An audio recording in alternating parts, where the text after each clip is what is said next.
forgot what I was gonna say. I had this whole question planned for you, Joel, and I forgot what it was.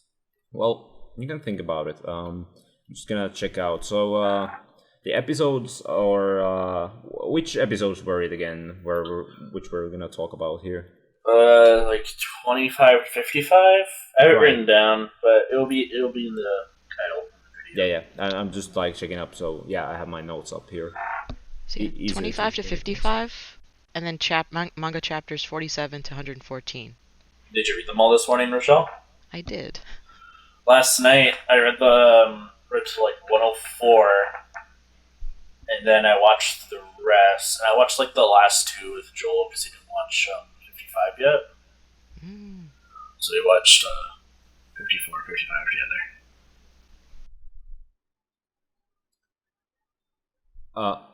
I'm gonna say I like this second half of the show better than the first half. I think first half is a good setup, and it kind of does it does like things that I would like understand from like a problem of the week type of show.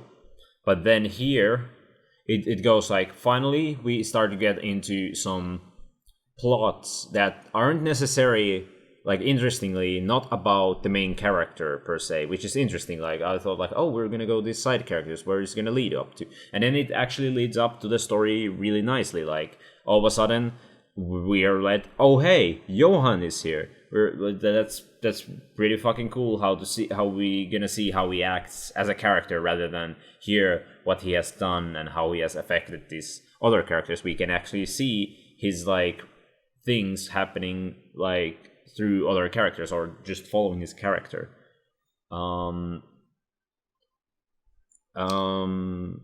Yeah, any comments on that? That first little bit when it's about Tuesday's boy. Yeah. There was so devoid of Tenma, it makes you think you're reading a different story.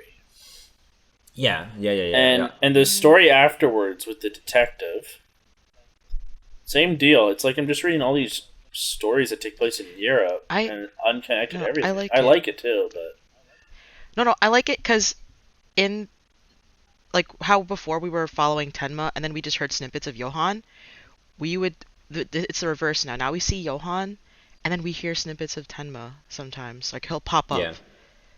Like, he's like, I was watching you or something. He's like the hero that's like the Batman.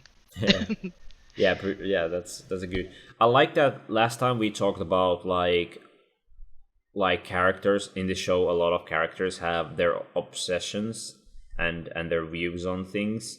I like that this half, or like third of the series, is like the characters have like good obsessions. We have the main guy, what like the main kid we're following around, who's obsessed figuring out Carl. Carl. Like, he at first he isn't like obsessed about his dad. He's just like wants to make him happy. Oh shit! We got a guest star over here. Yeah. So but then through the other character, the female student, I forgot her name as well. Lottie. Yeah. Lotte. Yeah, Lotte. Yeah. And like through her obsession of figuring out and wanting to help, through like Carl would do, like, hey, get along with his dad, or figure out like what's the deal with like who your dad is like, yeah, that's an interesting take on it. And that at first it's like, okay, what is the point of it? Like, this is such a side story of like, what's the point, what's the setup? And then when Johan is there, it's like, oh, this is like about him, isn't it? Like, this the whole arc here is about setting up why Johan like targets certain types of people, and like lets in on us like how he toys around with his victims, which is also creepy as hell. I don't have too much notes about that, but I like the new set of characters. The doctor character, I cannot. I have his name somewhere. Like Dr. Reichwein. I can't say. Yeah, it's like something like that. But that doctor character, the old guy who used to be a investigator for the border police. That guy is a fucking baller. Like just. He's so cool. In the book, it says he only trained with the border guard, but I remember in the show saying that he was in the border guard. Yeah, he was in the He was like a doctor. I think he was like a former like a border guard, and then he became like a military doctor. I think that might be it. Yeah, military doctor, and then he became like a psychiatrist for like people, and I love the scene where he is like figuring out after the death of the detective. And like he starts to figure out like who are these like street punks that follow me, and then they're like the street punks corner him and beat the shit out of him, just like oh man, he's down, and then he gets up and beats that living hell out of him, and it's like this guy is great. I love him. Like he managed like based on the small snippets of information that like the detective the Richards, like what he figured out, like he's like the small details he's already able to figure out. Oh shit, he didn't commit suicide. He was murdered, and like that's such a cool. I like that doctor character. It's good. Also, I like that he is connected with Dr. Galler. Like that creates like all these things are connected. Like as we go on through this season, we learn a lot of things are connected in this world, and it makes the world feel alive. Yeah, and that's why I loved it. I like learning about how you find out all these weird murders were connected, and then you're like, oh shoot, were they all done? Like they were all done to isolate Schumann. And I was wondering, do you think he did that to make him desperate and look for his son? Because Johann kind of felt. Yeah, that's what they said. No, I mean. They said the whole point was to isolate him. I know, but just so he would look for his own son. Well, yeah, and ideally Johann would take that role. But then he decided not to.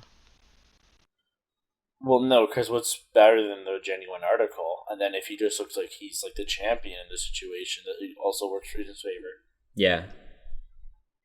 I think I think he had like a change of plans. Like Johann clearly like he has a plan, like he has a lot of plans, but he like as we find out through the library scene, like he's ready to dump those. Like he's preset with people's plans, but then he's ready to just throw them in the flames to like for his own purposes that we do not fully understand. We can talk about that, like why he wanted to do that. Maybe it's explained later. Mm-hmm. But in this season it's like not like becoming clear. Like I know there's like a connection with the banker guy. I forgot his name. I forgot already. I should have put some of the names down, so because there are a lot of new characters that are presented in this. Which banker guy? Yeah. The what guy? No, which? Some banker? Yeah, the banker, the guy in the wheelchair, the blind guy. Schumann. Yeah, Schumann. Like that guy is like he has definitely connections because there's the mention of he had some of the dealings with the black bank, and like that connection, like we already know that has connections to Johann and the criminal organizations he has led, and that already tells Johann is targeting him. But as we go through on the season, we learn that maybe it has even a deeper meaning, because then we figure out he tells the story of like, I visited the woman I loved. I visited her friend's house back in the 60s in Czechoslovakia, and she had 2 twins, and you're like, how deep does this like all these things connect to? And it's like, I'm really invested right now. Like the first part I was like, this is pretty good, but like here everything connecting and having like that kind of a meaty backstory, that's what I like.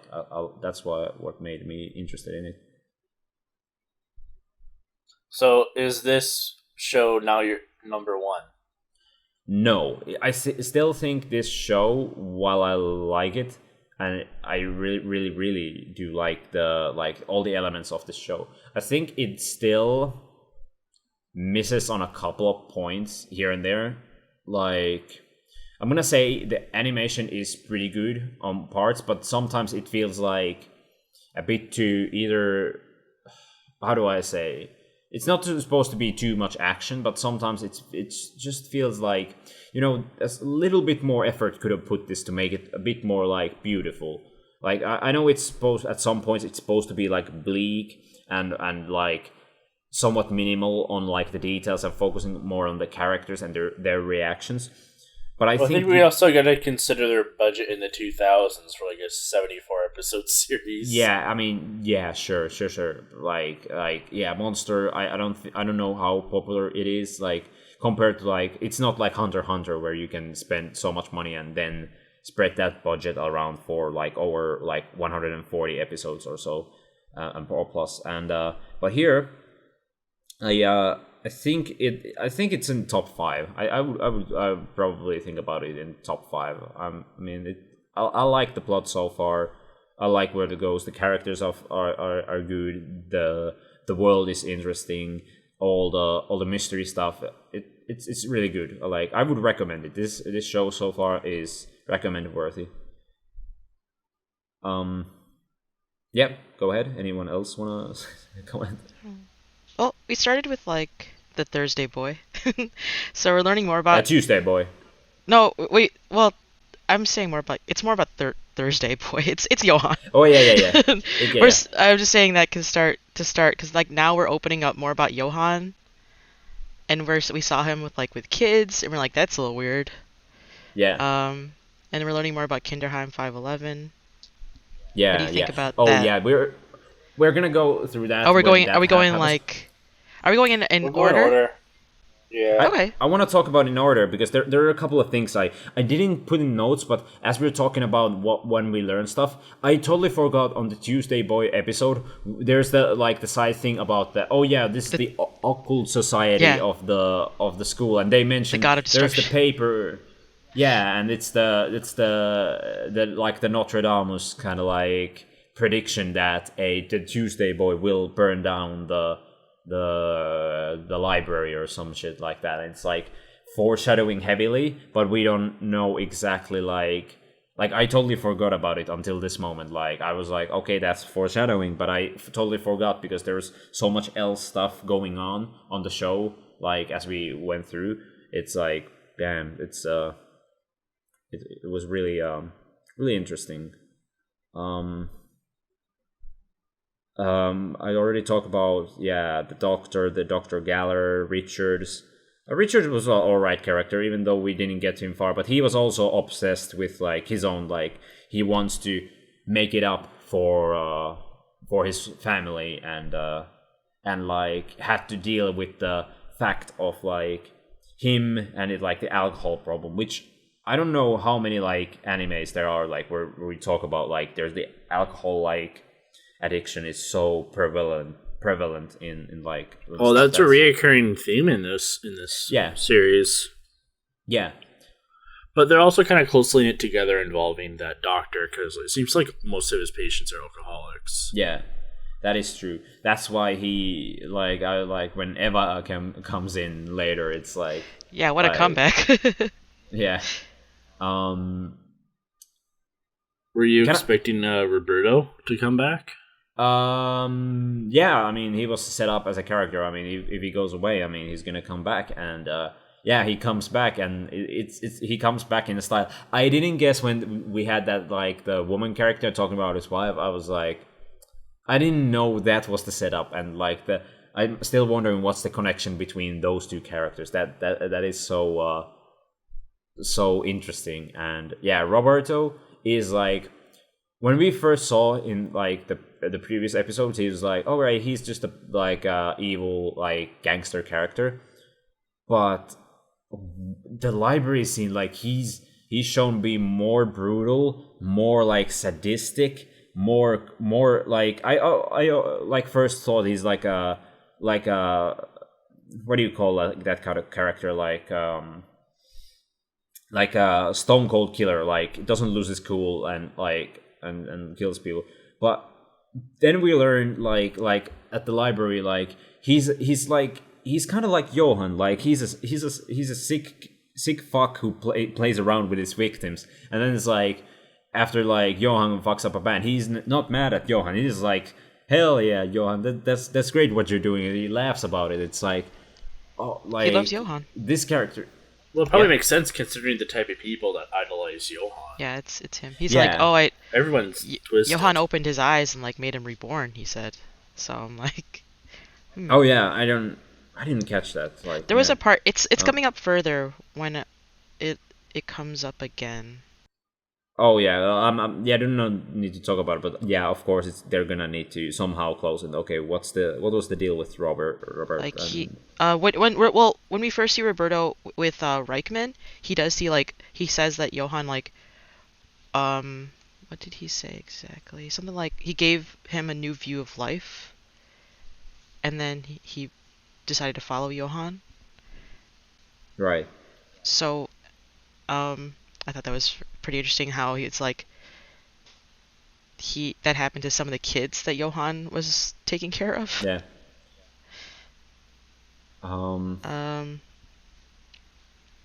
The PI story made me sad. He was a cool guy. You're right. I thought it was one quote I really liked was when Reichman was like, "It's like you're trying to support all the justice in the world by yourself," and I thought that was a really good parallel to Tenma. Yeah. Yeah, that. We also passed the part where those kids play the rooftop game. Right. That was a fucked up. That was wild. Yeah, I was like, okay, what's Johan doing? Like he's gonna do something horrible, like murder a guy. But like as we learn about, like we follow Johan and the characters, like he has basically infected. It's like turns out like he's doing something more fucked up stuff as well. Yeah. Like he likes to influence people to their deaths rather than kill them directly. Yeah, most of the time, yeah. I thought it was cool how we see that how he's so focused on children's rights. Like at first when we see him, he's like, "Oh, this rule, blah blah blah," but then he's kind of like telling kids to jump off the roof. Yeah. It is really fucked up. I gotta say before we jump into the library scene, like the episodes around that, I'm gonna talk about the episodes 31 and 33 where like Tenma comes back. It's all great. He's more badass than ever. Then he leaves off to kill Johan, and it's like you're not quite sure yet what Johan is gonna do, and but we are leading up like he knows that Tenma is gonna kill him or try to kill him. Like sort of like what is his goal? Like is he so sure he's gonna die or not die? I don't know. And the side stories here, I put a mention like side stories like previously what we've seen are like better here because they are related to the like all sorts of different ways to the current plot. Even though we're not focusing on Tenma, or we are focusing on Tenma but he's doing something else, it's still related to the plot. The only episode that doesn't 100% lead up to that is the story about the Vietnamese nurse and Tenma working with her, and but I thought that was a pretty good episode. It still tried to show like, hey, Tenma is still trying to be on the humane side, even though he's gonna go and kill somebody. And do you guys want to say something about that episode? Well, that's not the first time that they've brought in characters that have like no real bearing. Yeah. Like when he and Dieter got picked up. Yeah, about the family. A couple visiting their son in prison. Yeah.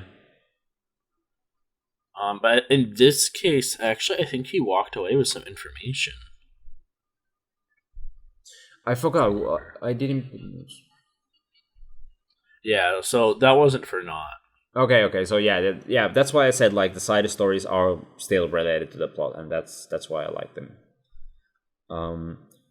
I think the horrifying stuff about that episode was that I think that or the episode after that, the episode 33, is when the ending song changed, and that's like, something's gonna happen. Like when the ending song ends, and then I have written for episode 34 to 36.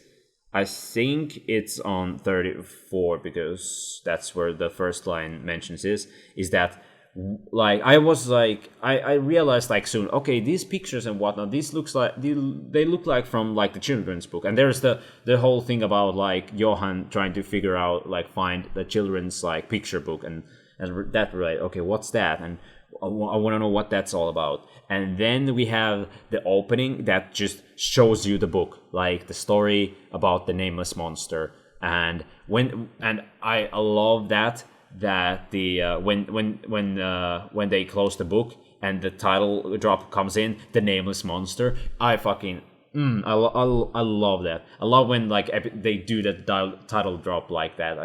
That's so cool. I did think that was really interesting.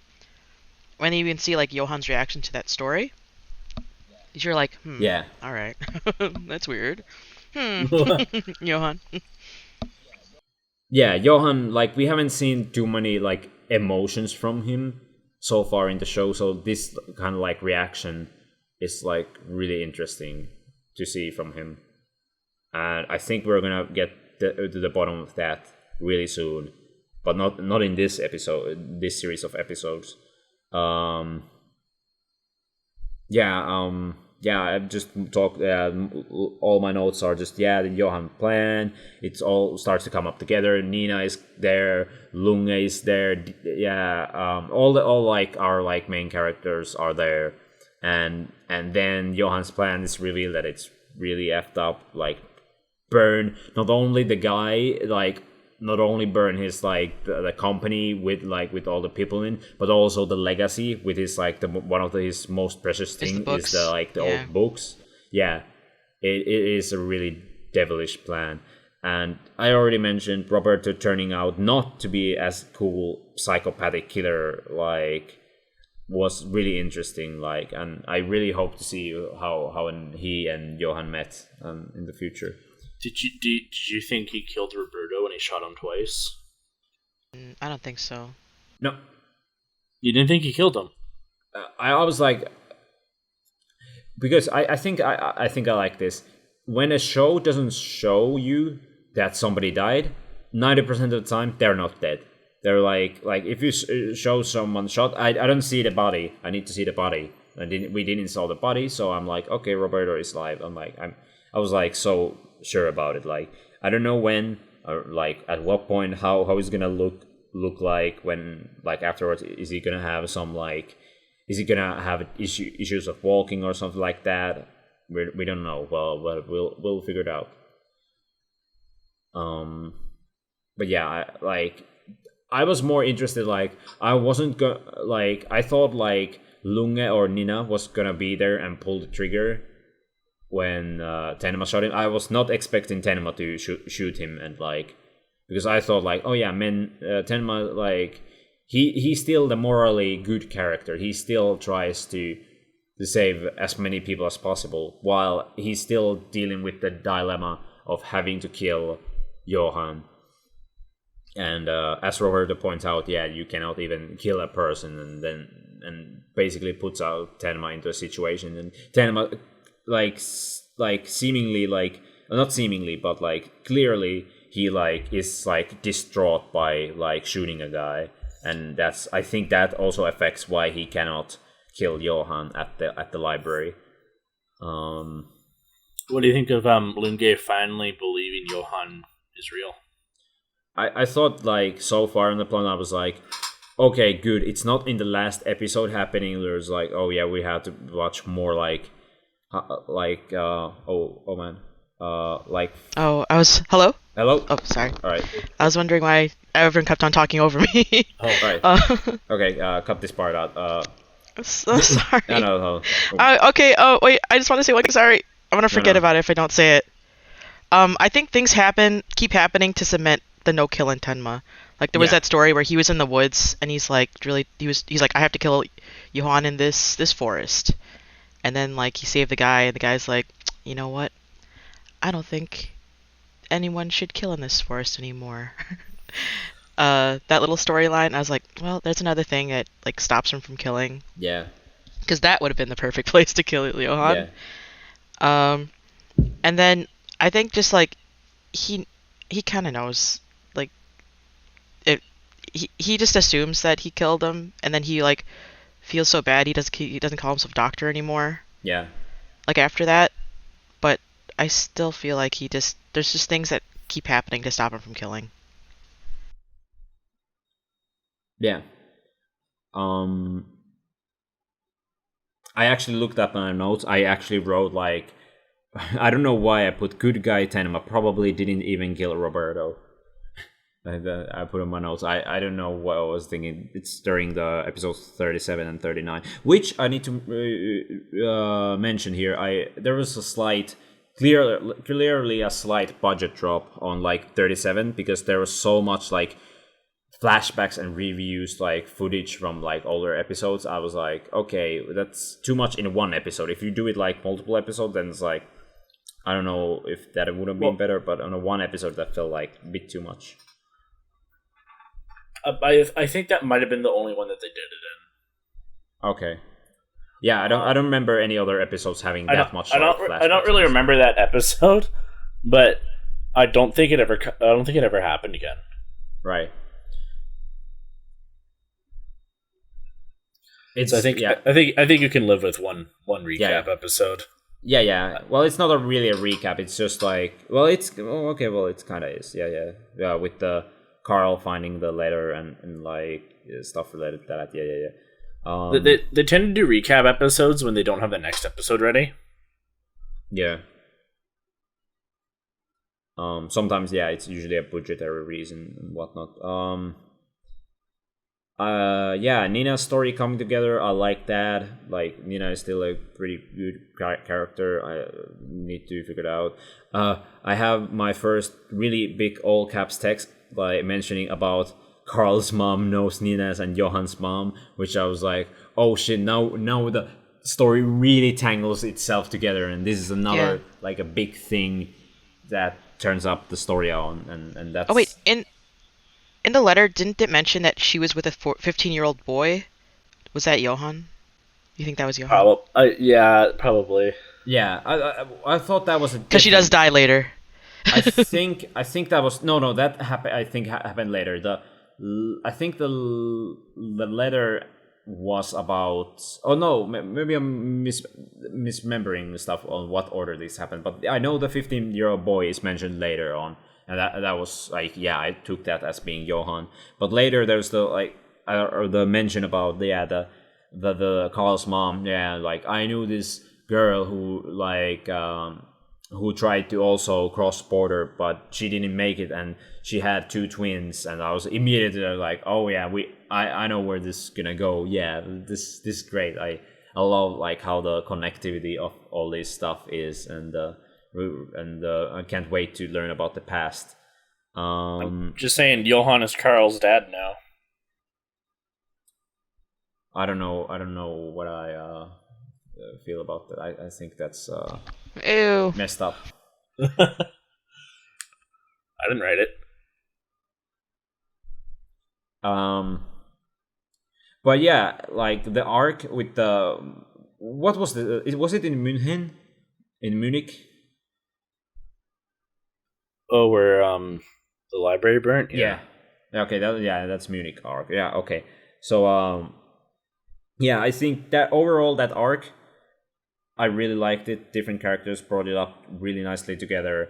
And yeah, as you said about Lunge finally like starting to believe, and look, I like the scene where he's like he talks earlier about like, there's no way no one leaves any like evidence behind the scene, and he picks up some evidence. See, this is that easy. And then he starts like Gellar and like the other people are like, hey, look up this guy Johan. This guy is like, he exists, he's mad. It's like he basically like takes that's like he's gonna look at the clues. Like, he's not a dumb guy. He's gonna go through with it, but he's like still like sort of skeptic. Like, he doesn't believe him and believes that like Tenma is the criminal. And then he goes to the room and he makes like we see his arm not moving, and then it's like there's not a single piece of evidence in this room, and it's like he's like so like feels like so not weirded out by that, but so like taken away from it, and he like that already like starts to like break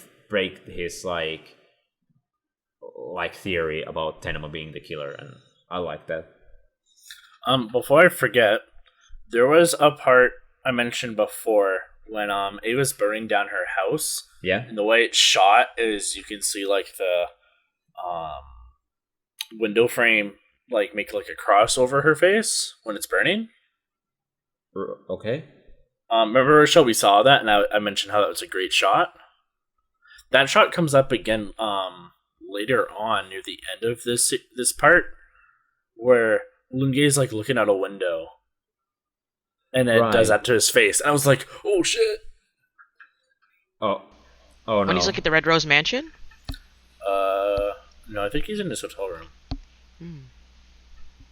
I cannot remember that, but that's an interesting fact, and I worry what the implications of that might be. I don't think it means anything actually. Because that meant something in the original Scarface back in like the 1930s version, directed by Howard Hawks, and then you had the Departed, where like whenever you see an axe in like the X in the background by some building or like a window or something else, it meant that character is gonna die soon.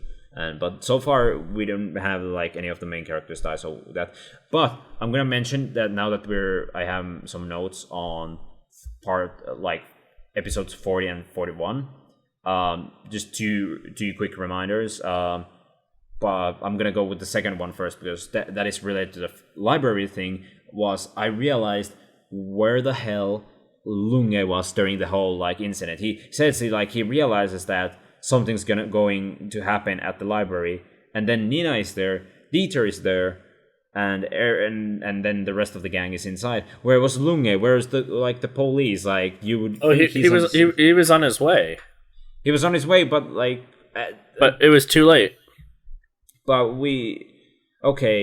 like I thought, like, because the timing of the situation is a bit like unclear, he basically realizes where the thing is gonna happen like around the same time as Nina. So I was like, well, how is he not there first as a police officer? Like, what? But okay, story reasons. I don't know. Okay, whatever. Just don't think about it. I try not to. Yeah. Just like usually in a mystery story like that, I usually like, is there some implication with that? And it's when the story says no, it's just late. I was like, oh, okay, well, it could have been like telegraphed a bit better, like story wise. I think. But yeah, mentioned on 40 and 41. Immediately, I love the spy. I mentioned him as the spy guy, but I because he's one of my favorites now, Mr. Grimmer. Yeah. He's fucking awesome. Like, yeah, immediately the spy guy, this smirky look. He's not even smirky. He's just like, yeah, I'm just smiling all the time, even when I'm telling that my kid died. And it's like, okay, you are weird, but you're still awesome, and you want to help Tenma. I pointed this out to Rachel when we watched it. It got to a part in his arc where he just kept saying that his son died over and over and over. I'm like, yeah, I heard you the first time, dude. Yeah. But he's like, it's like, oh, I don't know. How should I react in that situation? My son died. It's like, yeah, you just told us. Why are you telling us again? No, I think that's almost like his way of probing, because he doesn't know how to react to things. So he'll react to how the other person's acting. So he's like, oh, this person is looking sad. I guess I have to not smile. Yeah. Like, I guess that's how it. I think. So like he honestly doesn't know how to. There's a point where he gets so broken. He's like, I don't know how I'm supposed to react. What do I do? What do I do? Like he's like, and he just keeps on asking Tenma. It's like, what do I do? I didn't even cry when my son died. yeah, I think that's what makes Grimmer, like, as we learn more and more about him. Like, at first I'm like, okay, what's his beef? He like wants to learn about Kinderhound 511. Is he like a specific investigator? Is he like like has some beef with Johan? Like, what's the deal in there? And then we turn out like, no, he was one of the the experiments in there, and it's like, I was like, that's such a cool thing. And like, even though when we had the scene with the what's they called, the detective, or like the wonderful Mr. The cartoon character that he, the Magnificent Steiner. Yeah, Magnificent Steiner. Like when the episode comes on, like, and he mentions about like Magnificent Steiner coming up and helping him. Even when that happens, I was like not in belief that he did it by himself. But until Tenma shows up and we see him with the blood in his hand, and like, oh, I guess that was Amazing Steiner, so huh? You weren't even sure it was him when he was being tortured. Yeah, like I thought like maybe it was the woman who came to help, like, and who totally like, looks like Nina in silhouette. Yes, yes, and okay, I need to mention that. Okay, it was I mentioned this on the chat. Like, I had a story about this. So the whole our like the plot thickening over here like is good. Like Grimmer, and then Grimmer goes away. We have Inspector Zook. Like, I didn't really care about him. He's like this kind of innocent character, but I think the theme of like this half of like these episodes is important, which I'm gonna get to. But I didn't really care about, like, at first when I like will know about him. It's like, yeah, he's gonna oh, this guy's evil. I need to solve crime, even though corruption is everywhere. Like, the secret police is influencing on the actual Czechoslovakian police, and then you have like Nina, like character. Like, I at first like, is this character Nina, or is this like the mom, like somehow keeping herself young? I mean, I wasn't sure.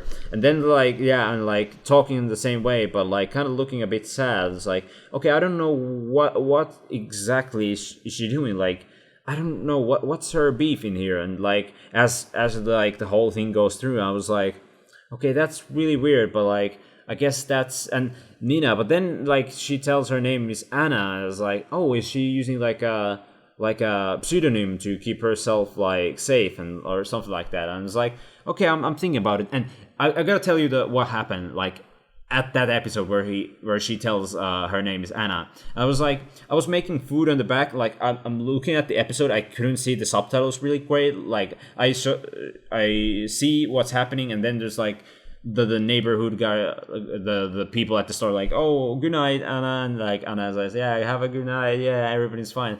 And as I'm like making food on my microwave, I'm just thinking about it. Yeah, it's like I'm trying to think about, yeah, Anna, like is that even Nina? Like, I'm trying to think about the name, and it's like Anna, like that's kind of like, you know, like how funny is that? It's kind of like Johan and Anna, like Johan, and immediately as I'm thinking that, I'll look on the screen, I see her removing the wig, and it turns out that character was Johan all along, and I'm like just going like I'm screaming on my lungs, oh fuck, like oh shit, like I didn't even call about it, like I just got so off guard and just thinking about like how funny is it, like Johan and Anna and Johanna, and it's like I'm just like oh fuck, oh shit, this is even worse than I thought. It's like how did I not see it when they were using the candy, the whiskey bonbons? And I was like, I was thinking about it. I didn't even realize that point. I was like, okay, they're doing like a reference. It's like the killing is just the same way. Because they always mention that, oh, they have the same face, and I was like, he'd probably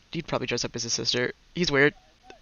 I thought she was joking, because at that time Rochelle would make a lot of jokes about that and different things.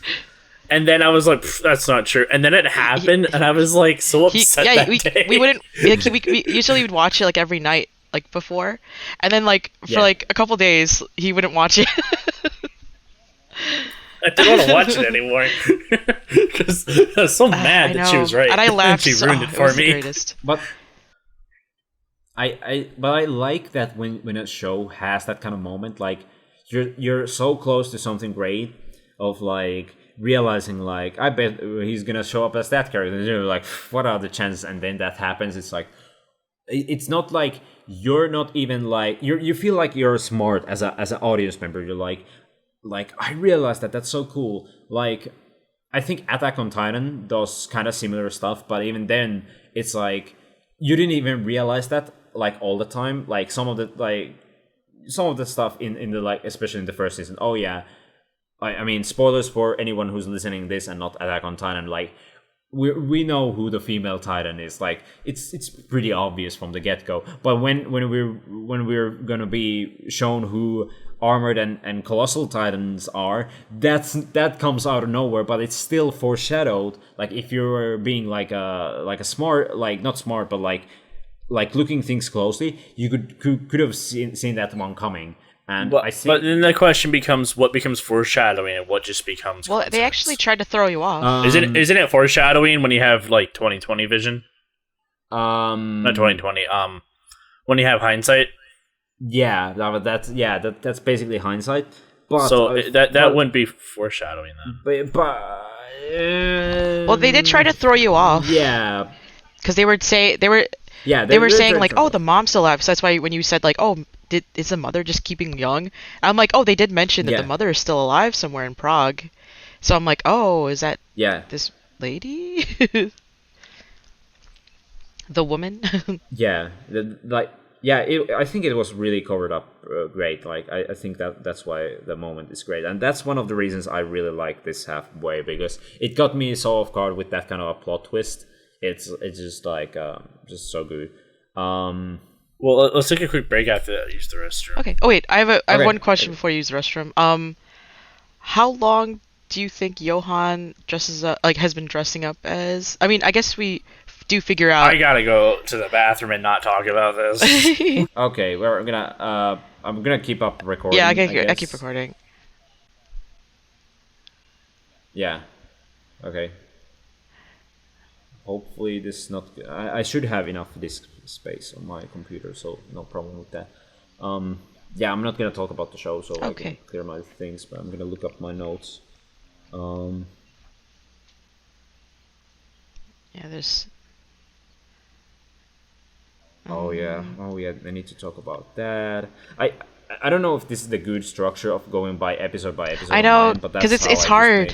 Because like they're all connected somehow, so I feel like if you talk about one thing in one episode, you're like, oh wait, but later we address that. Yeah, but I like. But I mean, you should talk about what you want to talk about, and I'm feel like fine about it. But if some details get thrown out, and I'm like, but I want to talk about that first because it relates to what happens in the plot. Then, but of course, we don't have to go episode by episode. Like later on, I was like too lazy, so I have this part like what I'm just talking about, the episodes 42 to 50. I just have like I don't have specific episode ones. I just have this like few notes about what like happened during the 8 parts of this episode, and it's just like talking about it. And same with the 51 and 55, I have like 4 notes on so far. But I like your input really well, like because you're reading this through the second time, you can pick up on like the subtext of like the themes a bit better than I do. I'm just following along with the story and the characters. You're focusing on more on the actually, this is too much love. This is actually good podcast material here, just to talk about like why the show is actually good. Like you can focus on the themes, which are strong and really good, I think. But at the same time, like the story, the characters, the art style, the music carries a lot on the show. Which I think I'm gonna mention again at the end of this. I want to mention more about Johan and the children. Okay, I think this might be the best part to talk about, basically Johan, because he's currently, like, through these episodes, he's the most effective part. And the second all caps one was the Johan, the me just screaming. Because I was at the microphone just looking at the screen. I just saw Johan just taking like wig off, and I was like, I literally said like, oh, like audible, like I cannot believe like that just happened. Like I could not stop laughing for good like 30 minutes. I cannot imagine that. Yeah, I wish I could have seen it. That reminds me, like are you gonna read or watch Attack on Titan? I actually started watching. 3.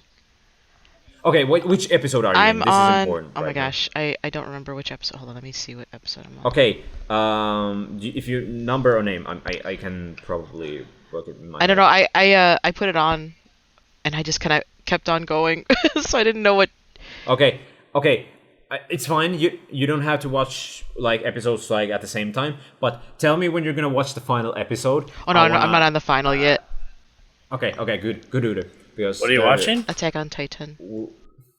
Oh, okay. We're gonna talk about it next week or like in 2 weeks. I was on Ruler of the Walls, I think. Okay, 46. Okay, I think 46. I was gonna read it like the day before, so it was fresh. Right. That's good. Tell me when you're at the last episode. I recommend Alex, you should also watch the last episode as well. I know it's gonna cut out some stuff and gonna jump to the different like book before that because it has kind of elements from the upcoming volume, well, the part 2. But I think because I need to talk about the that last episode specifically, which is what like the season 3 part 1. Because there is an important thing you need to talk about there, which you don't have in the book.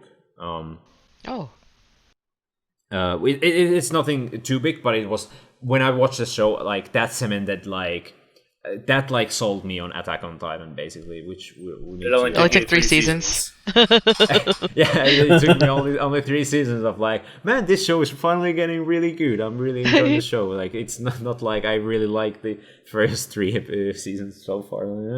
But yeah, back to Monster. All right. So back to Johan cross-dressing. So he almost got kissed by a man. Gosh. How many times do you think that almost happened? Every day of his life. Because he was very beautiful. I mean, yeah, all the other characters already said he was really beautiful. I mean, as a man, he might have gotten kissed. Yeah. Okay, never mind. I was gonna comment on like you don't know what they did at the Kinderheim 511. I guess okay, that's fucked up. Okay, okay. We'll cut that out. Hey, that probably wouldn't be out of their wheelhouse of fucked up. Oh, that's true. Yeah, I mean, okay, we're talking about Johan, and like I have the third thing on all caps on my notes. Like the plot. Okay, the plot thickens, and I thought like so far, this series is better than the first like 20 episodes or so. This like stuff we were having here is like really interesting with the characters interacting and whatnot. The mysterious stuff that happens is even more creepier and has like more like who's gonna die next, who's gonna be affected by Johan's stuff next. And then I have on the all caps that kid saw some dark shit. Fuck. Oh, yeah, the little kid. Yeah. Oh no, that poor kid. Yeah, you like watch that teacher just like have sex in the alley, which is kind of he's like, no, stay, and you're like, oh no. I was like gasping. I was like, I don't know how much like Johan didn't clearly plan that far, but he was clearly like, hey, yeah, go there. Nobody like loves you. Like just go there and try to find someone who loves you. And just the kid sees like the darkness of the world the most fucked up way possible, and it's shown to you as a viewer. It's really horrifying. And then you see the kid at the bridge is like, I was like, okay, what are we gonna do? What is Grimmer gonna do? And then it's like, it is a really like sad moment. I didn't cry or like feel like crying, but I was like, yeah, that is a really fucking dark and sad moment there, and him explaining like the reason why he can't smile and like how he had to learn to smile, and it's is really really good. That I really like that character a lot. I hope he shows up in the last part. You don't tell me if he shows up or not, but I was gonna say, I think I messed up. As I was reading, I feel like we should have ended part 2 on the Grimmer arc, because I felt like that was a natural ending. but we went a little further than that, which is okay. But okay. I think I like seeing more of like people keep talking about this monster. Like we're the mention of monster is is crazy in this part. Like there's so much mention of it. Like even Grimmer's like, you know what? There's the other me inside, the Magnificent Steiner, and he was also from Kinderheim. Johan's got that monster inside. He would say like in some of his murders, he'd say like, oh, I could hear the voice of God. The nameless monster, like even within that story, it would like take a new name, and then like Grimmer would. No, I mean Johan. Sorry, yeah. Johan would like take a new name, and then like the monster inside, then he would end up killing that person, and it's like his murder, it's like his serial murders like are copying that story from his childhood. Yeah, I mean that's what I thought about when we are told the nameless monster story, because that was shown through the endings, and I was like, cool. There's gonna be an importance of that, and I think it is clearly like I'm so far I'm thinking like it's either some sort of like mind manipulation of like Johan becoming this thing that he saw in like children's book and him like familiarizing himself with it, or it's either like, hey, become this monster like in this book. It's either he's either influenced by the book or being the influence on the book itself. We don't know. Sure, the backstory on the book is still a bit unclear. I mean, we do hear in like the cassette, like they're like, oh, what's your name? He's like, oh, it's Johan, and he jumps to different names. And then like when he was getting caught by that con lady before Roberto shot her, he was like, I'm a non-existent human. Like he doesn't feel human. He is the monster. He is the nameless monster. Yeah. And I feel stupid for not noticing any of that. And then I just like that part was really like there's a part where we learn about Johan and the children and how he ends up influencing them so much where if they survive, they feel like they're chosen. Like the kid's like, oh, he told me when you come back to life, go outside and the world will be changed. And just like how Roberto was saying that, like, oh, he gave me, he almost said he was like reborn. He gave me a new view on life. And like, right. How these reborn children, they have no empathy, they have no fear or concern for others. Like just like that other kid that he told to go to the red light district. He was about to jump. Yeah. And he, like, when they saved him, he killed that thing right away, and he had no empathy. So, he killed that moth. And then like, that's when Grimmer's like, oh my god, this kid's broken like me. Like Kinderheim broken. And then, like, he starts crying. Like, he did not want to see children become him. Yeah. I thought that was... I thought that was really interesting, too. There's just that part where you see Johan... talk to that lady again, where he's like, hey, you know what? Like I thought I saw like the darkness, but I only saw more darkness. And like he just gives that lady like money for smack. He doesn't give a fuck about other people. And then like right after, we see Tenma. Wait, I know we see you said like, oh, Tenma and that Vietnamese doctor. It's like, oh, it's like another almost a throwaway, but then. Because it was right after him, like Johan saying, "Oh, he only sees more darkness." Tenma almost says the exact same thing. He's like, "You know what? I was looking into the darkness, but you know what? You have to never give up hope. Always aim for the light." And I'm like, okay, that's another like really big contrast between those two. Like it just makes them both like, okay, I thought that was really interesting. I think, I mean the clear like the difference between Johan being like a murderer and killing people, while Tenma is a doctor and saving people's life. I mean that is clearly the first like big like the difference between the two. One gives one takes life, one gives life. One thinks like human beings are like worthless and nothing. Tenma sees worth on everybody, even in the bad person, really, and that's why he has so trouble into killing people because of his nature. And it's even like about the influence, like Johan is like influencing these people to like go for the darkness, and Tenma is just like, hey, don't give up hope. He like even like his like past patients, they're like, oh, he's such a good guy. And like the other doctors that were affected, like that met him, they're like, you know what, Tenma would always save the patient. I'm gonna just keep. I gotta do the best because that's what Tenma would do. So like you see like how both of them have like an extreme influence and like for each type of like good or bad. I don't know. I like that. Yeah. I really, I definitely see it like mirrors, and I think that's why in a good story, a good villain is usually a reflection of like the good of the good guy. Yeah, and it's like basically he's exactly the reflection on almost every single way on Tenma. Also, that just reminds me, I'm starting to think about Tenma as a character. There are a couple of things I mentioned.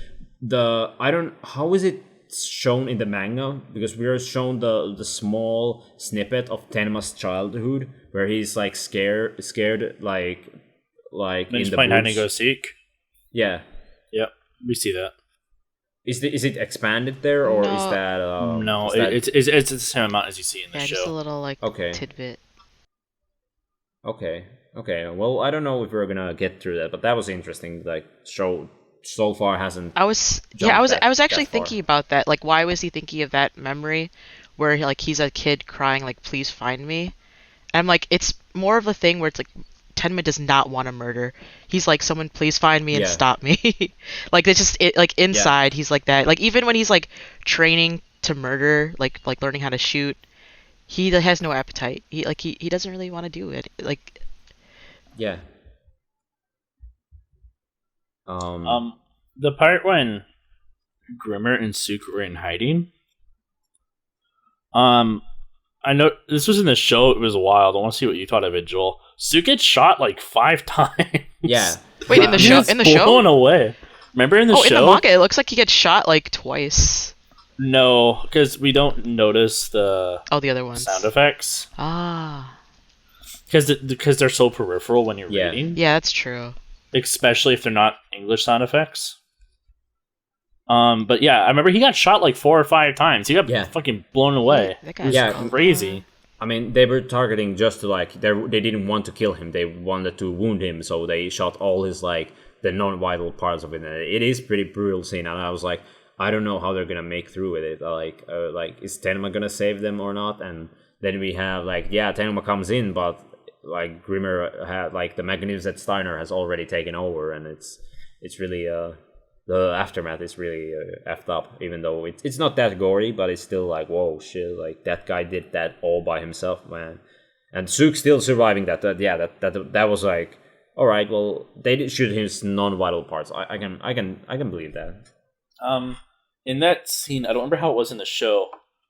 Grimmer's surrounded by everybody, and he's hearing footsteps above. Suk is screaming. He hears voices. Yeah. But they're all speaking Czech, I think. Mm-hmm. In the manga, they're all in English.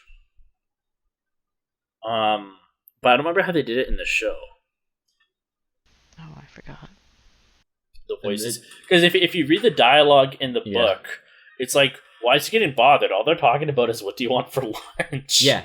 I think it's because he's got stressed out because he cannot understand the chess language, because in the show, it's in the... That's why I think at times they wrote in Czech to show, and then shows how cut off you are. Yeah. But they should have stuck with that. Yeah. In these few panels. That's true. But I don't remember.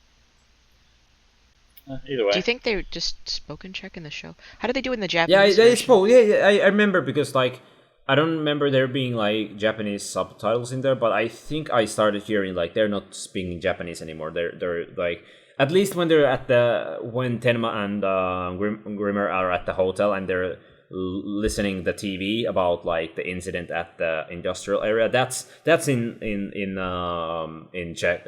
I don't know how well in Czech that the language is, but I remember that being like, that's not in Japanese, because the characters cannot understand it, and we as a viewer cannot understand all the details as well. So I remember that scene. At this point, I have a note here mentioning that, back to maybe a bit of a backdrop on the Johan and Tenma situation. at this point of the show, I'm thinking maybe because Tenma reminded Johan about the writer who we learn the children's book writer, who also turns out to be a brain surgeon. Like there's some connection with that. That's why he's not gonna. That's why Johan hasn't killed Tenma yet. She's a neurologist. But does that make you a brain surgeon? Wait, who is Tenma? No, the writer guy. Yeah, Bonaparte. Franz Bonaparte. I didn't remember that. I just remember he was saying he was like secret police, but I don't remember them saying he was. In the book, it says he was also a neurosurgeon. Did they say neurosurgeon? I think it's a neurosurgeon or something like that. That's basically brain. That's basically brain stuff. Yeah. So I was like, there's already like a connection between there. Like not only because Tenma saved Johan's life, but there's that kind of connection. So I thought that was interesting. But yeah, next notes I have for episodes 51 and 55. Still mentioning I like how all these characters start to come together. Like, and also you're seeing all the things from the intro now. Basically, yeah.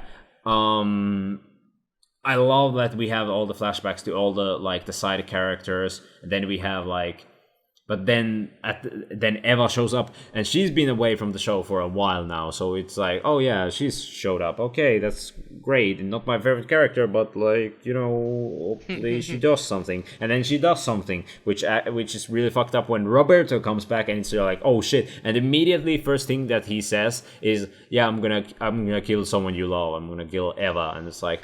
No. Oh, that's a good combat. Not even like hello Tenma, how are you or nothing. It's immediately going so yeah, I'm gonna kill Eva. By the way, and it is a good tension builder for that. And I love the scene where the Tenma get at the end of the episode, he gets caught by the Czech police. I thought was the kid was in help, but the police got him. But still, Lunge is there. And he's still investigating, not focusing on Tenma. He's still focusing on the whole mystery. And yeah, he found a new mystery. He found a new mystery that's still related, but he's still he seems to be on the right tracks, but we still don't know exactly what's going on, and that weirds me up. I think we're gonna get closer real soon, but.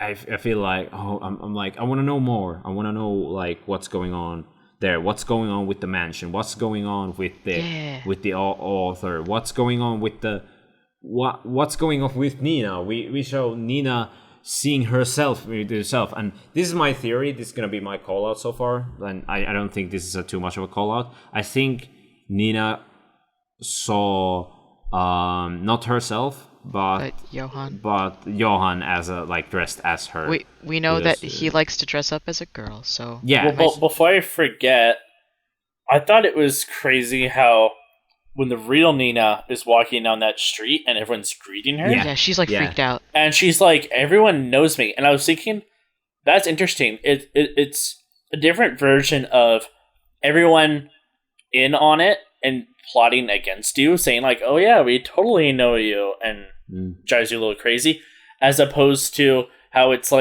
someone was here pretending to be you the whole fucking time.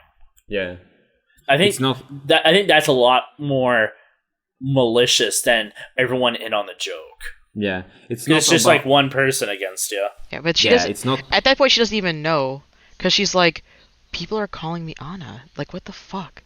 They know me.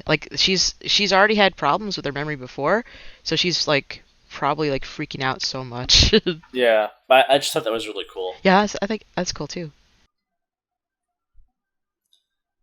Yeah, I really like that. We have some tidbits from the intro, as you said. We saw, not only do we see Tenma with the coat and the beard and being at the phone booth and everything like that, but then we see the small clips of the three frogs, the wine glass dropping down, the hand coming forward, and it's all. I don't remember together. have you seen who's behind the hand? Did they show you that quickly? They don't tell you. It's a guy, and we see his face, but I don't remember what the dialogue is behind, and we don't know who that guy is. But it's related to Nina's backstory. That's when the end of the episode where like she goes back through her thoughts. You see the hand, you see the wine glass going down, and then you see Nina, and just like, well, welcome home. In my first watch through attempt, I always thought that was Lunge behind the hand. Yeah, at first, yeah. I also thought like it's either Lunge or Johan who's like trying to reach out because I never felt it was Johan. I think the first thought when I thought it was Johan was when we saw from his perspective when he's with Carl on top of the church, and we saw from his perspective we see the hand, and then we see the same thing happening with the inspector and the doctor guy at the subway. We see the hand coming towards and the creepy aura, and it's like someone's is Johan gonna kill them or someone else? I don't know. But yeah,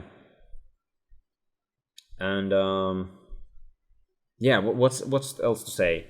Roberto still a sick fuck who likes to play with his victims, just like Johan. I think there are more similarities with Roberto and Johan, like how they emotionally try to distraught. But as you said earlier, like Johan is more about the emotional manipulation, while Roberto is more about just cleaning up, being as efficient as possible to figure out what do they know, and they need to get rid of after I get all the information. How did you feel about the Kemper killing himself? Oh, yeah, that was that. Oh yeah, that was earlier. At the library scene. Yeah, that was like that was really effed up. That was like it just comes like you can see it's coming, but like what I want to see, like, is he gonna kill Geller or is like then he kills himself and it's like like he's willing to go into that far, and it's for Johan. Yeah, Johan's like ability to influence and stuff is like really interesting. Yeah. How he always gets people to tell him stuff, like even like Sook's mom. Sook is a good example, yeah. I like how Sook's mom is like, oh, that was a dude. Yeah, that was a dude. I don't know what you're talking about. Because he did record. I was thinking about this earlier. Like, he could have killed Sook. Sure, could have. Like, just like he could have killed Tenma. Do you think that he sees Tenma and Sook are similar? Because, like, Sook was... Like, Tenma was in that situation in his hospital where he was like the only one who believed in like what was doing the things that were right in his department. Like the other doctors were kind of corrupt. Sook is like not the only, but the one who's like, hey, these people are secret police and they're hiding it, and also they're being paid, like they were paying someone off. Do you think that Johan sees a similarity between those two, and like he always would kind of help Sook out, if you could say that? I think Johan did that for his own cause, and if the situation would have gotten, like, if, like, Tenma and Grimmer and, like, other people would have not messed up with the situation, I think he would have taken down Sook eventually. I think that would have gone through. Like, that's my idea. I just got a feeling like he was just using Sook, but I think there might have been something, like, I think it's left vague because they don't want to tell you this character is Johan. You might be on something, like, that that maybe there is some similarities with like Sook and Tenma in that way, but at the same time I feel like if the situation would have been a bit more like on advantage for Johan, I think he would have like gotten rid of Sook as well to clear up all the traces. At this point I want to talk about, I think, for these two arcs, these huge arcs that have been so far, I think a lot of focus has been set, especially on the Czech Republic one. Is there's a lot of like things focusing on what is true and what is not, and especially like on about trusting other people, and you can see this on like multiple stuff. There's the kids who are like trusting Johan in Munich. You have the people trusting on Tenma on like so far in the story, like all the allies he has gained. Then there's Sook's innocence over everything. Like he doesn't realize like how corrupt the police are, and he's like learn to trust is like falling down. And then there's at the end of the 2 last episodes is the lawyer Waldemar, whose belief on like his father not being a spy, and then him realizing like, and his like trust on everybody falls down after he tells like after he learned that his father was a spy. And I think there's a lot of like thinking about like what it is to like believe on like other people and trust other people.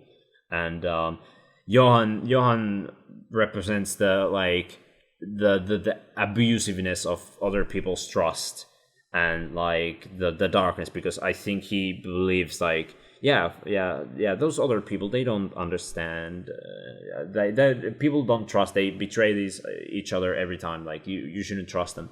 While Tenma is more about like trying to help and be honest as possible to people, but at the same time he's also lying. So I'm maybe not sure if I got the exact the themes in my hands, but I can definitely see that there's some like thematic similarities that like are meaning something. That. I mean, so I wonder if. Oh, sorry. Go ahead. Oh no, you were saying that Tenma is lying. Well, Tenma is slightly lying. I mean, he has to lie for his protection of like who he is, or at some point, like he lies about him confessing about being the killer. Oh yeah, he did that to sacrifice himself. Yeah, that's true. Like he usually does that for like his own selflessness. So I wonder if, as opposed to arcs of where and when and who things happen, it should be arcs involving themes. I mean, sure, but I think like arcs doesn't have to be like this is arc is gonna be about this theme. You don't need to put it out there. Like you can have arcs like focusing on certain stuff and talking about different themes. That's fine. But like I think why in so many stories like it is like usually when things change, usually a story wants to focus on different things, and that's why when the story usually starts exploring different parts of like usually a smart author usually goes along with like maybe some theming starts to change. Maybe we want to explore a different part of like human relationship, or like human like how like the morality or the ethics of like humanity. What'd you think of Gustav getting smoked by that van? Oh yeah, that was a. He was blown away by that truck. Well, he should have had his head in the game. He should have had his timing right and not walking the road backwards. Yeah. Oh my gosh. Yeah, that scene. Yeah, I wasn't expecting exactly that. Yeah, I was not expecting that. And I was thinking like, okay, is this part of the grand plan? And then the guy is just like, no, that. This plan is just a failure. I'm sorry. And then Tenma has to improvise, and thank God for Tenma, I guess, him being there and being such a good guy overall. With a gun. Yeah. You thought him getting hit was part of the plan? No. No, at first I thought like he had to like force himself to get hit or something like that, but and he didn't tell Helene about like him getting hit. So he had to take all his courage. I don't know. Maybe in the moment I thought like that for a few seconds, but then you see the face on the character is like, oh shit, this was definitely not to happen. I've never considered that he was lying. I just assumed he was telling the truth, that like I'm gonna lie down and they're gonna miss me, and that's the plan. I didn't think he was lying, but he was like just like part of the whole thing. I don't know. I was. Like as I watched the episode today, I thought about it like, okay, he like at first I thought like I thought it was a really planned out thing, but then in reality it wasn't. It was, but in the end it wasn't. Like people do failures, and sometimes those failures can be costly. So yeah, I don't know how to. Did we? Yeah. Okay, we'll do questions for the next coming part. So we learned about Franz Bonaparte. Yeah. And the secret police and then the Red Rose Mansion. Yeah. In the anime, Lunge's like, there's like a murder here. Yeah, there's murder happened here. There's a lot of murder. And we know that the lawyer guy's father visited the mansion while he only knew the different pseudonym of Bonaparte, but we know like in the mansion he was known as the Bonaparte. So that's like, okay, or Bonaparte. Sorry for the pronunciation. But yeah, we don't know exactly what details. There's also the fact that what's the relation with Bonaparte and the twins' mother. Yeah, the twins' mother, like the Nina's and Johan's mother. Like, what's the deal with that? Did they read that letter to the twins' mother that Lunge found? Lunge, I think he quotes like few words about it, but not completely. So, I don't know exactly. I don't remember. I thought that was interesting because like every picture that we see of the mother that stemmed from Bonaparte, like that big picture on the wall, in the sketchbooks, like she always looks really sad, and in like, so I'm like, oh, is this a forced relationship? She doesn't look happy in the pictures, and then like the letter even seems really controlling, like, oh, I'll give you your name back, like, oh, whatever. And I didn't remember that whole thing. Like, and then like just the way that like, oh, this forced relationship, could that be where Johan is like, oh, were you wanted? Like to like the children, like, oh, were you even wanted? Because like maybe he felt that when he was a kid, because like if the mother doesn't love the dad, like, did my mom really want me? Like, yeah, like that's why he's always like, that's why he always called himself non-existent, you know, someone with no name, like he's a monster. Yeah. And then there's more mysteries of Red Road Mansion that we're gonna learn about, like why were there mentions of children, and Bonaparte. So I'm like, oh, okay. Interesting. Yeah, I think. Yeah, there's a lot of stuff going through. Like, I'm putting in notes like the mystery related to Czech Republic is still out there, and I think the last episode in 55, I think there's a mention of like after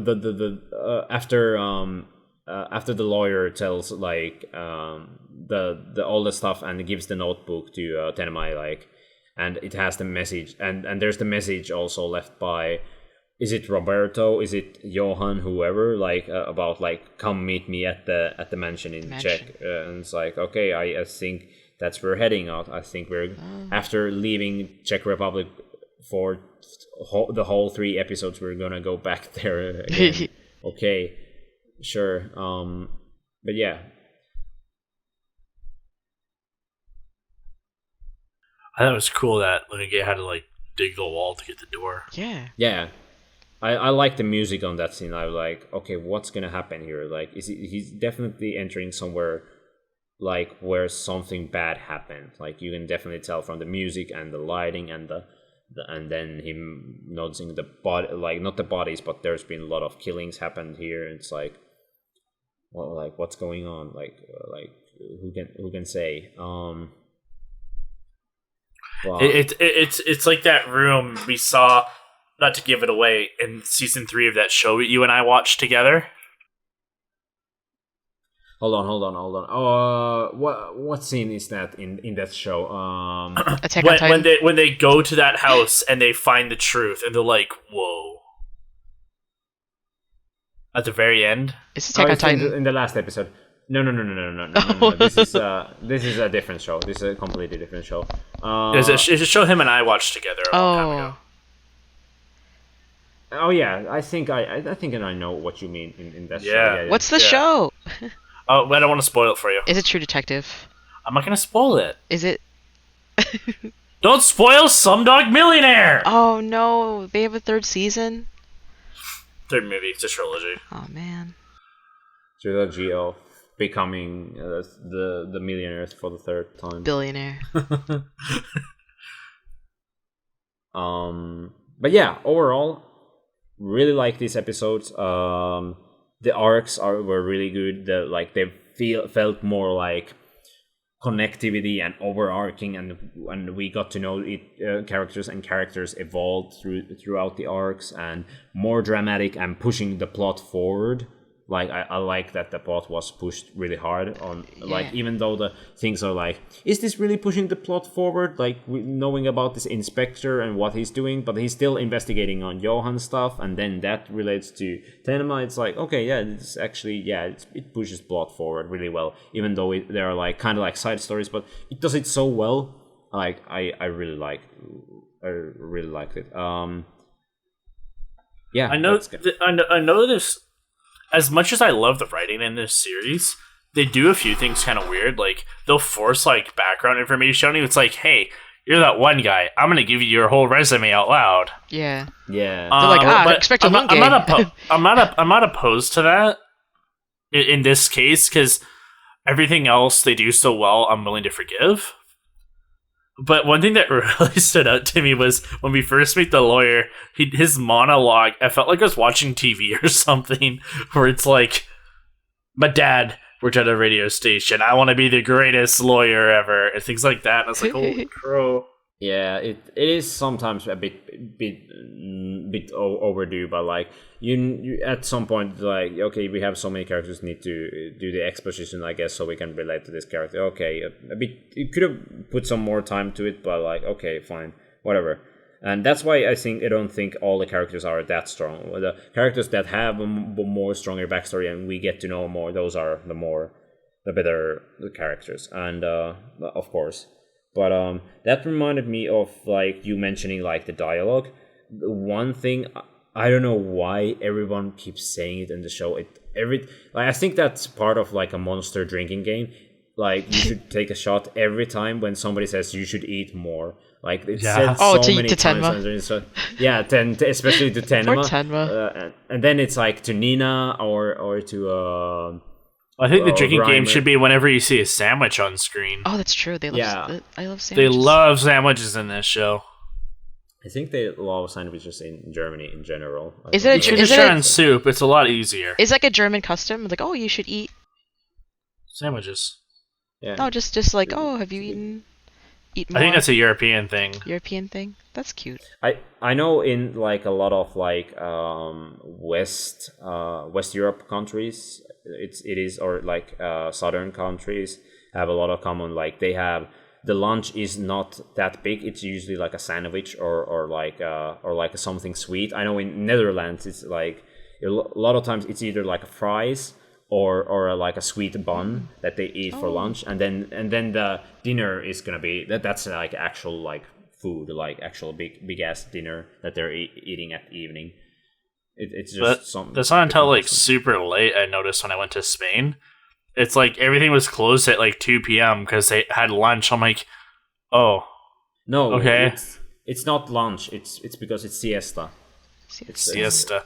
Yeah, I remember now. It sucked because I was hungry at that time and everything was closed. Yeah, I mean, that's by law they are literally not allowed to work for, like, from the noon till like 3 p.m. I think, or is it after 2 p.m. It's like something they are not allowed because it's too hot outside, and by law it's like you're not too hot, you're not allowed to work. I wish we had that law here.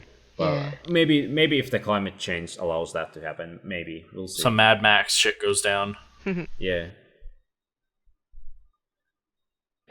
Any other thoughts about these arcs you guys want to mention? I think I talked most about, like, the plot wise and stuff like that. What you guys thought? I asked you before how you thought this series was going to end. How do you think it's going to end with the new information you have? I think we're going to get the mystery solved. Like, I don't think it's going to left, like, incomplete. Like, okay, how good this is. Like, I think it's gonna still end with the showdown with Tenma and Johan, and I don't know who's gonna come up at the live. Usually, like, I would think it's the hero, but even if it's the hero, at what cost Tenma is gonna either get rid of Johan, or is he gonna save him somehow? I don't know. Is he gonna use psychological stuff on him? Is he gonna use some forceful stuff on him? Maybe the friends we brought all the way along the way, maybe they're the clue of solving the. They all all those guys just like grab Johan and beat the shit out of him in an alley or something. Yeah, bring the doctor guy. Bring the fucking Dr. Becker shows up. Fucking Becker puts a tire around Johan, sets it on fire. The patients get some bats out. Yeah, the Tenma fan club. They drag him behind an ambulance. Dieter is gonna hit that, kick soccer ball. Kick soccer balls at Johan's balls all day. Grimmer's gonna take that large bag and just wang him with it. They put Johan in the large bag and beat the shit out of it. Yeah, that's how the series ends. And then the whole time, Tenma doesn't know. Yeah, Tenma's still looking around. Is still confused about everything. And then he has the choice. He finds Johan bleeding to death in an alley. Does he save him a second time? Or does he just turn around? I think he's gonna save him, and then it's gonna go, wow, I finally understand what it means to be human. And then everybody was happy. Happy ending at the end. And then he adopts Johan. Just stabs him in the gut. Oh no! No, he adopts Johan, and then Johan becomes like the next Tenma's apprentice. I literally thought you guys said dab, because like I thought like stab or adopt, and I was like, are you talking about him dabbing him like at the end? And it's like that's how like on a meme. And it's like, no, this is an older show. Like that's not gonna happen. Okay, that's fine. This is actually where the dab came from. I don't know if you know. This is actually a really influential show. It's what Roberto did to Ava. He dabbed her. In that room. In the manga, there was like some really creepy like flashbacks of like Roberto and Ava's like night together, and I was like, this is gross. Yeah, that was in the show. It was in the show too. Yeah. Oh, so gross. I was like, with the slime and him on top. It's like, ew. Yeah, he's a evil bastard. He's not my favorite character. I mean, I like him. He's a good like side villain to have like along with Johan's like crew. But what happened with the woman? She's let the library fire. What happened with her? What's the deal with her? Yeah, who knows? Oh, what I noticed in the anime when Tenma goes to Ava's room, the housekeeper's there, he just shoves her into the door frame. Oh yeah, I forgot. He's like, "Oh, Ava," and then she's like, "See, not here." I'm like, "Really?" I don't think anyone else would have reacted like that. Just getting shoved around.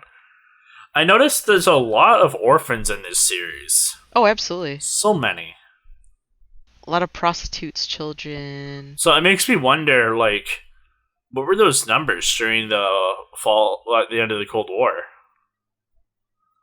A lot of red light districts. Probably a huge number. I don't know exactly. I haven't looked up the history of the data. Maybe after the show I'll look into the details of the show, but I think that's after. I'm not gonna look between the show. I've steered away clear away from the spoilers. The only thing that is basically like trying to peek into my YouTube recommendations is understanding the ending of Monster, and it has the it shows the picture of from the second episode of Johan as a kid with after the surgery, and it's like, okay, I'm not gonna click that obviously, and thank God it didn't have any more spoilerific. It's not a spoiler when I tell you. Well, it's not ambiguous. You were saying that like they solve all the mysteries in the show.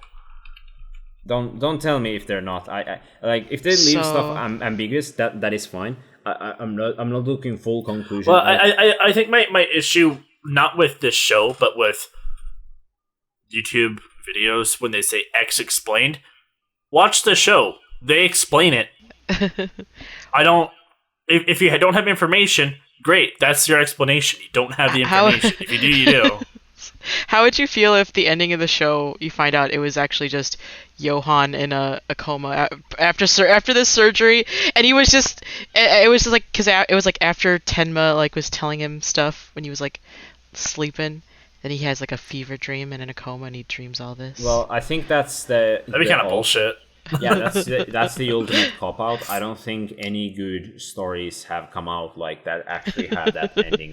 Like it was. And Joel's smart enough to know I would not accept an ending like that, and I would never recommend this show to anyone. Oh, it'd be so great. I think a lot of like people say like when a show has a shitty ending, like that's usually the strong part. Like how far are you guys in Game of Thrones? We finished it. Okay, so you know like why so many people do not like that show anymore, and I would never like recommend that show to anybody. I would maybe say like, okay, watch till like season 4, like. But okay, but then the question like the end of season of any season in a show that's not the last season, that's kind of weird to like end and not have all your questions answered. I would say just read the books. I would just say just read the books, but the book series haven't ended. Then just read them, and then if you're looking for questions, look through that. Do not watch the show. I think we already saw it. The ending. I thought it was fine. Yeah, I didn't mind it either. I guess it wasn't the strongest, but it wasn't the worst. My expectations were low. You guys, it was better than House. I'll tell you that much. I didn't finish House. You don't have to. That was a waste of time. Why did I do that? I say like I think why it's so relevant for me, not only because the internet osmosis. I read stuff about it and people analyzing it, and I agree with a lot of people saying why they hate the ending. But I think also as a person who watched that show as it came out, waiting for 6-7 years to like, or was it even more? Like it's like 80 years almost. Like how that show ended, and then it's like. That's how it ends, like, and it's such a thematically different ending and doesn't like add up to everything else, and it just feels like character assassination at the worst, and it's like I could see that. But yeah, this isn't Game of Thrones talk where like I'm just talking about like how a bad ending affects like your view on the whole show. And that applies to a lot of shows. Like I restarted to try to watch Battlestar Galactica again, and I've heard a lot of people saying, like, do not watch that show. The ending of the show fucking sucks ass. But then I've heard about the same people also say, but yeah, it has a really good episodes in it, and a lot of people saying, yeah, it is a good show in the end, even though the last few episodes or the last season, not the quality, but the plot wise, it starts to like crumble, and people start hating it or like not liking it. And I think I think even the show can be a really good one, but the ending is usually the important part. Like you have to hit the nail with that to become a really good show. So if Alex, you recommended me this show, like knowing you, like okay, the ending is gonna be good. Like it's not gonna. It's not gonna piss on you and say it's rain. Yeah. I don't know. Just to clarify, it's not the House ending I have a beef with. It's the whole series I have a beef with. All right. Fuck that show.